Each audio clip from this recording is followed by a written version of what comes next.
நம்ம திருப்பூர் சில்க்ஸில் பொங்கல் ஸ்பெஷலாக premium Siddharth box collection வந்து லான்ச் பண்ணியிருக்கோம். இதில் பார்த்தீங்கன்னா எக்கச்சக்கமான கலர் வேரியேஷன்ஸ் இருக்குது. ஸோ இந்த பார்டர் பார்த்தீங்கன்னா ரொம்ப சூப்பராக வந்து டிசைன் பண்ணியிருக்காங்க.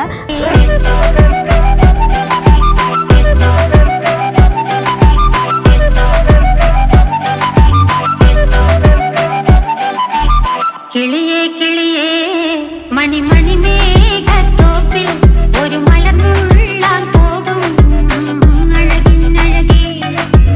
நம்ம திருப்பூர் சில்க்ஸில் இதோட எம்ஆர்பி பார்த்தீங்கன்னா 890 ரூபா. பட் பொங்கல் ஸ்பெஷல் ஆஃபராக 699 ரூபாய்க்கு இந்த சாரியை நீங்கள் பர்ச்சேஸ் பண்ணிக்கலாம். இது எல்லாமே பார்த்தீங்கன்னா ப்ரீமியம் பொட்டிக் கலெக்ஷன். இதுலையுமே உங்களுக்கு குரூப் சாரி வேணும்னா நீங்கள் பர்ச்சேஸ் பண்ணிக்கலாம். உங்களுக்கு பிடிச்ச சாரியை ஸ்க்ரீனில் இருக்கிற நம்பருக்கு வாட்ஸ்அப் பண்ணி உங்கள் புக்கிங்கை கன்ஃபார்ம் பண்ணிக்கோங்க. அது மட்டும் இல்லாமல் 2000க்கு மேலே பர்ச்சேஸ் பண்ணுறவங்களுக்கு ஸ்பெஷல் கிஃப்ட்மே வந்து கொடுத்துட்ருக்கோம். இன்னொரு எக்ஸைட்டிங் நியூஸ் சொல்லட்டுமா? நம்மளோட இன்ஸ்டாகிராம் பேஜை ஃபாலோ பண்ணுறவங்களுக்கு 3% டிஸ்கவுண்ட்மே வந்து ப்ரொவைட் பண்ணிட்டு இருக்கோம். நம்மளோட ஷாப் எங்கே லொக்கேட்டாக இருக்குன்னு பார்த்தீங்கன்னா ராக்கியாபாளையம் பிரிவு, காங்கேயம் ரோட், திருப்பூர்.